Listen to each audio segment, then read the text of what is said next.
तो आपके लोगों को नौकरियां मिली, हमें रोजगार मिले, हमें सम्मान मिला, हमें कानून में संशोधन करते हुए कुछ हथियार मिले, जिसे SC/ST एक्ट भी कहा जाता है। इसी प्रकार जो हमारा उत्पीड़न होता था, उस उत्पीड़न की दर, उस उत्पीड़न का रेशियो कम होता चला गया। वो कम कब हुआ? जब हमें बाबा साहब ने संविधान के माध्यम से हमें शिक्षा का अधिकार दिया, हमें चुनाव का अधिकार दिया, हमें रोजगार का अधिकार दिया, और मानवर साहब ने सत्ता में आके जो हथियार बाबा साहब ने संविधान के रूप में दिया था, उस हथियार का प्रयोग करके हमें उसका फायदा दिलाया। आज क्या हो रहा है? आप देखिए, जो कट ऑफ आ रहे हैं OBC SC/ST से कट ऑफ नीचे जा रहे हैं EWS के। EWS 10% है, लेकिन उसकी भागीदारी 40% है कहीं कहीं। OBC SC का आरक्षण परसेंटेज आपका ज्यादा है, लेकिन उसकी चोरी की जा रही है, उसको खाया जा रहा है।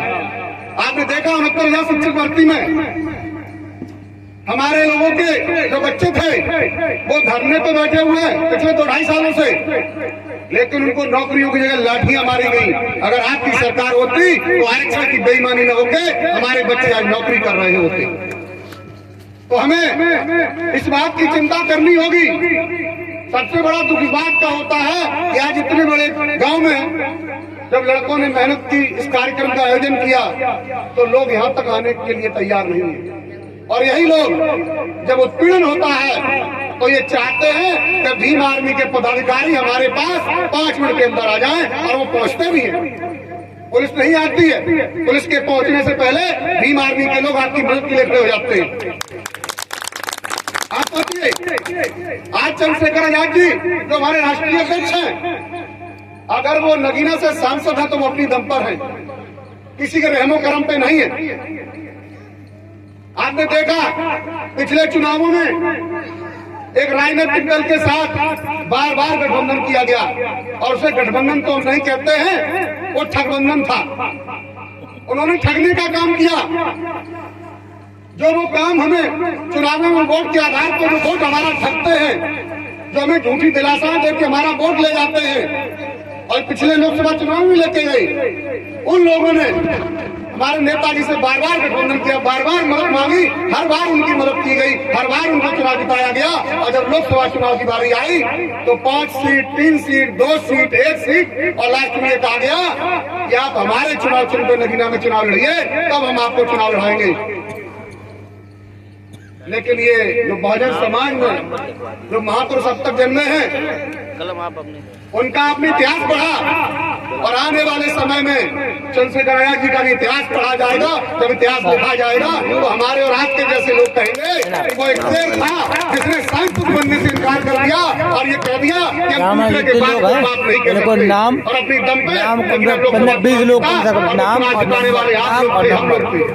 पूरा OBC SC/ST माइनॉरिटी सब एक तरफ हो गए। मुस्लिम आबादी 52% है, और 52% मुसलमानों ने ये कहा कि आप चिंता मत करिए, आप समाज की आवाज उठाते हैं, आप जब समाज की आवाज उठाएंगे तो हम आपको लोकसभा भेज के छोड़ेंगे। और उन्होंने लोकसभा भेजा, और छोटे मोटे अंतर से नहीं, 1,52,000 लोकसभा में भेजा। तो मैं आप लोगों से निवेदन करने आया हूँ, अपने खुद लिख दिया, पहले बांट के कमजोर कर दिया गया। अब प्रयास कर रहे हैं हम बहुजन समाज को बनाने का।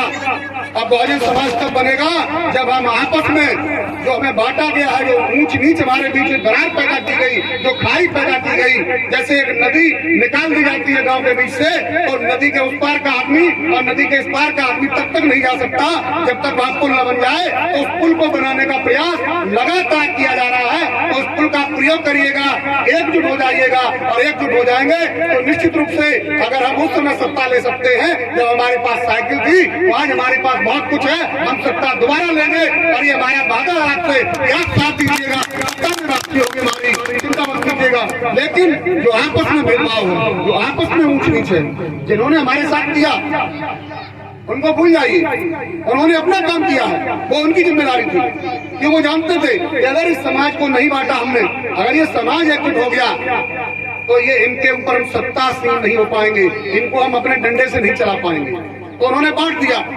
अब हमारी जिम्मेदारी बनती है इस बटे हुए समाज को बहुजन समाज बना के एकजुट करें, और वो एकजुटता तभी संभव होगी जब आप अपने से नीचे को, जो आपसे छोटा है, उसको सिर्फ उम्र में छोटा बड़ा देखिए, उम्र के हिसाब से बर्ताव कीजिए, जात के हिसाब से बर्ताव मत कीजिए। और बहुत जल्दी वो समय आने वाला है। मैं समझता हूँ कि आज के दौर में अगर ओबीसी में कोई सबसे ज्यादा जागरूक कौम है तो वो है शाक्य समाज, जिसे मौर्य भी कहते हैं। वो शाक्य समाज सबसे जागरूक है, उनकी विचारधारा और हमारी विचारधारा सेम है, लेकिन बहुत तेजी के साथ परिवर्तन आ रहा है।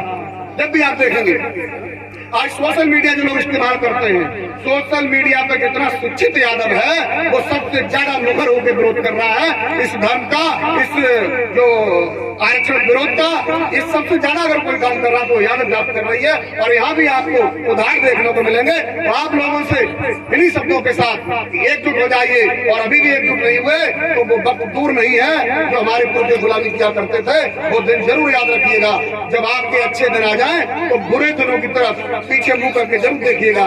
जो छुआछूत होती थी, जो भेदभाव होता था, जो गली से निकलना नहीं होता था, जो मुफ्त में हमसे बेगारी कराई जाती थी, जो हमें मजदूरी मांगने को मारा जाता था, इन चीजों को सोचिए, समझिए। हमारी माताओं बहनों को मर जाए तो खींच लिया जाता था। ये सब तब बंद हुआ जब हमारी पार्टी, पिछली पुरानी पार्टी बहुजन समाज पार्टी 4 बार सत्ता में काबिज हुई, और अब हम काफी समय से सत्ता से दूर हैं।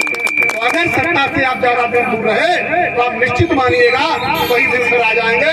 तो आप लोग हमें ये वादा कीजिए कि एकजुट होंगे और वो पुराने दिन वापस नहीं आने देंगे।